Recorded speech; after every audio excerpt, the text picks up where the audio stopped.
Welcome everybody to this new episode. My name is Leo Wilhelmi. I am the managing director of the Buchinger Wilhelmi Clinic in Germany, Lake Constance. And today I'm here with our scientific director, Francoise Wilhelmi de Toledo, who's also my mother. And today we're going to cover the topic of what happens during a fast. This is a very simple question. What happens when I reduce my food, when I stop eating? And there's a multiple layer of things that happen in this time. And today I'm very happy to talk to the person who knows a lot about this complex situation. Thank you. Yes, a simple question and a quite complicated and complex answer. So what happens to a person? You know that because you have fasted also, like myself, since I'm 17. First, it's the first time you might be a little bit of anxious, and you come and you don't know exactly what is expecting you. And in our clinics, we start with a light meal in the day before, and we have a transition day with a mono diet. It can be fruit, it can be also vegetables and whole grain rice. Anyway, there are some schemes that already are a first step of reduction. And then already the sugar is going down, the insulin is going down, and the hormones that manage the fasting mode are starting to be produced.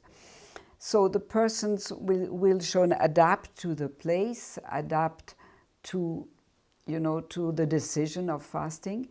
And on the next day, we start with the fasting. We empty the intestines, and doctors are seeing the persons and taking care of the program very individually. Then the fasting starts on the first 24 hours. It can be also 12 or 10, depending on what you've eaten the day before. But you start having this diminution of the glycemia. The glucose is going down, the insulin is going down, which is very therapeutic for many people.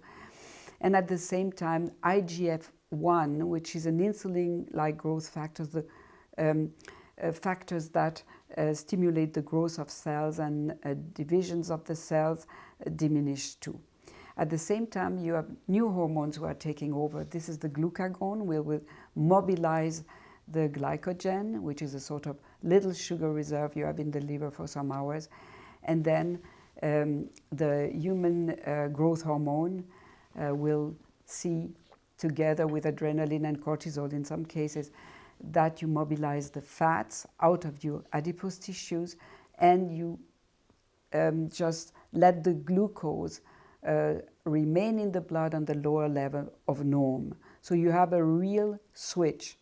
The persons can feel in the 3 first days when this system is not yet well trained. You can train your system by doing intermittent fasting, for instance, and then the switch will be much easier.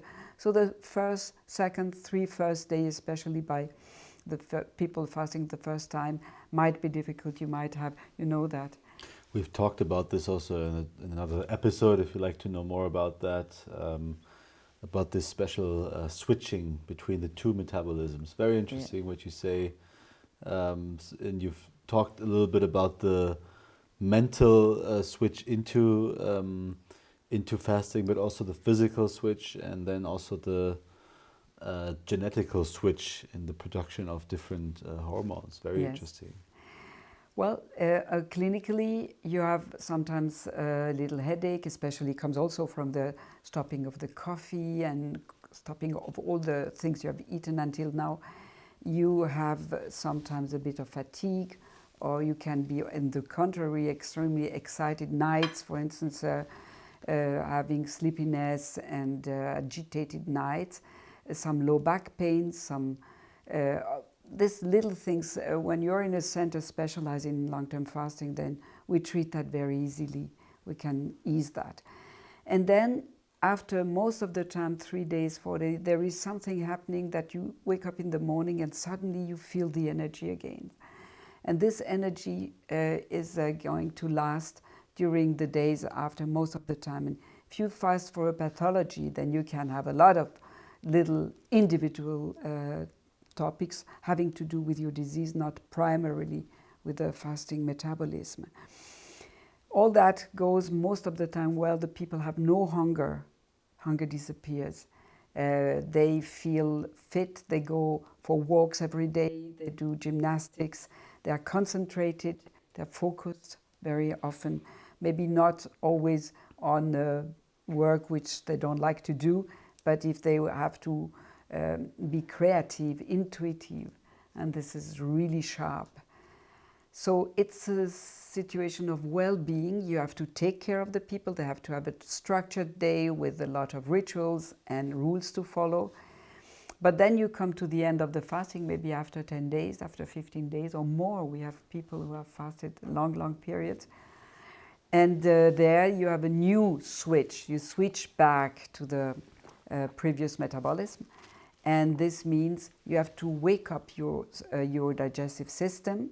Remember, you have emptied the intestine with an enema, for instance, so that you can put your intestine and your digestive system at rest. And this is an extremely important aspect, not to have to digest anymore. You just leave out of your, like in autopilot, out of your adipose tissue, because fat is food for your cells. So you don't stop eating, basically, but you change the source of food. Exactly. Like a hybrid car. Like a hybrid car, you Yes. switch from one system to the other. Exactly. But the interest And there are hybrid cars who work very well, who are used to switching back and forth. And there are the ones who switch for the first time. Yeah, and probably. might have a few problems at the beginning. That's it, exactly. At least the big advantage of living out of your fat reserves only, or mainly, is that you don't have to digest, or you don't introduce food in your system. You don't, and food is a foreign body, so you have a lot of immune reactions that don't happen, and this is calming down, soothing down your whole immunity. So you go back to food, and then you wake up your digestive system, and you have to go back to this other fuel, which is glucose again, and this we have to be extremely careful for people having metabolic problems like diabetics, that they don't go back in this vicious circle of having a lot of carbohydrates and then having an insulin peak and going in this vicious circle. The next aspect where we can consider the question is the metabolic aspect. I said already, glucose goes down, insulin goes down, IGF-1 goes down, and glucagon comes up, growth hormone comes up, and we switch the fuels. And the switch of the fuels is very interestingly accompanied by the diminution of hunger. And this is also explained because leptin and ghrelin, thus are two hormones, like ghrelin is a hormone, hunger hormone is going down, and leptin is associated to insulin. So these two make that you are going to lose weight. This is an important aspect. And for a long time, there was this myth, which is wrong, that you lose muscles when you fast. In the contrary, the growth hormone is protecting your muscle mass. So you protect your lean body tissues, and the proteins you eliminate during the fasting might very well come from the autophagy.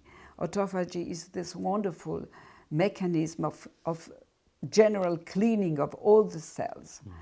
And you can have some cells who do even apoptosis. This means they just die, they commit suicide, so they are eliminated and will be replaced on refeeding.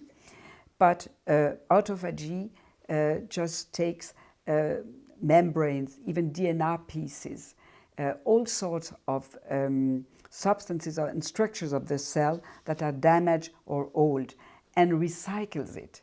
So you have a shrinkage of, for instance, the liver is diminishing in volume. If you fast a long term, then you can have a half of the volume only left of the liver, which is going to be rebuilt afterwards. You eliminate some of the blood cells of all the lineage and rebuild them afterwards, after the fasting, when you go back to food. So you have an extraordinary capacity of regeneration, cleaning, elimination, and regeneration. This is something that is not yet put in the spotlight, but this is an extraordinary potential for all diseases. It's giving a lot of hope. So on the metabolic level, you have still clinical thinking. You have doctors thinking about it, considering the patients, the human beings or the animals. But then you come to the genetic level. What happens on the genetic level? Genetic changes. If you have a change of program, this means you have also a change of genetical program before. And this is now done by scientists, which are most of the time molecular biologists, mathematicians, statisticians. And this is now high-tech science. You cannot observe that. So it's very necessary that we as clinicians that observe people fasting all the time, that we go into this genetic jungle of results, which is passionate, very interesting, extremely interesting.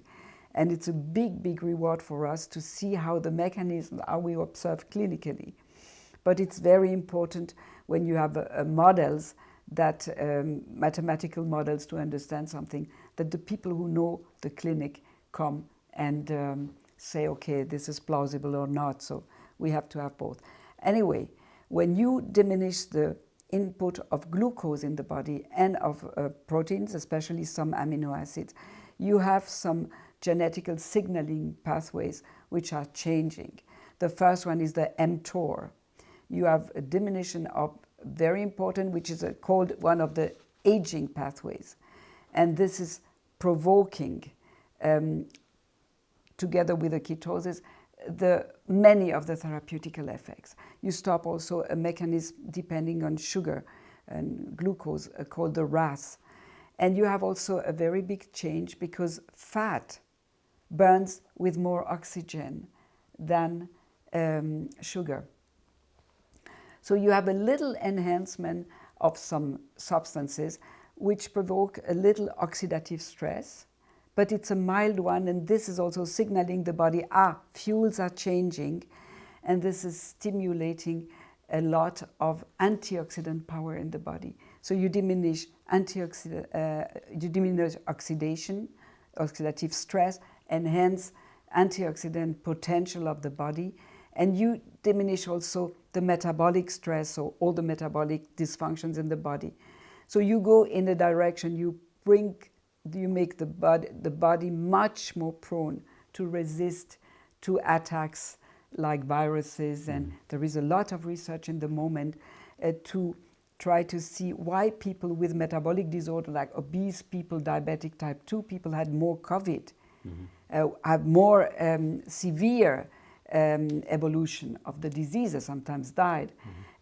It's linked to the metabolic stress of people who have, to the oxidative stress. So both stresses are linked, oxidative and metabolic. And so if you correct them with one practice, which is the fasting, then you might hope that in the next time, if some aggression comes from a bacteria, a virus, a fungus, or any other not self substance, you can resist better. So fasting seen as putting the body in the best situation to resist attacks from outside. And if you dominate the clinic, if you can lead persons, and this is there where our clinics are good at, is guiding people into the fasting to make it a wonderful process. And if not, if you have no guidance, no possibility to go to a center, a professional center, then you do intermittent fasting, which is training your system into this metabolic and genetic switch every day, shortly. But it's like, you can compare that. If you do a 20 minutes exercise every day, it's very good, and it prepares you to do the real thing, which would be maybe one week in the mountains, making a more challenging sport. Wow, thank you very much for this answer. I think we've learned a lot about the different dimensions that are affected in the body and in the mind during fasting. It's a very multidisciplinary effect that you achieve with one therapeutic measure. It's very interesting. So thank you very much for explaining this to us. Welcome. If you'd like to learn more, please subscribe, leave a comment. We're very happy to give some feedback, and we'll cover lots of interesting topics in the next episode. So thank you very much. Have a wonderful day, and thank you for joining. It was a pleasure.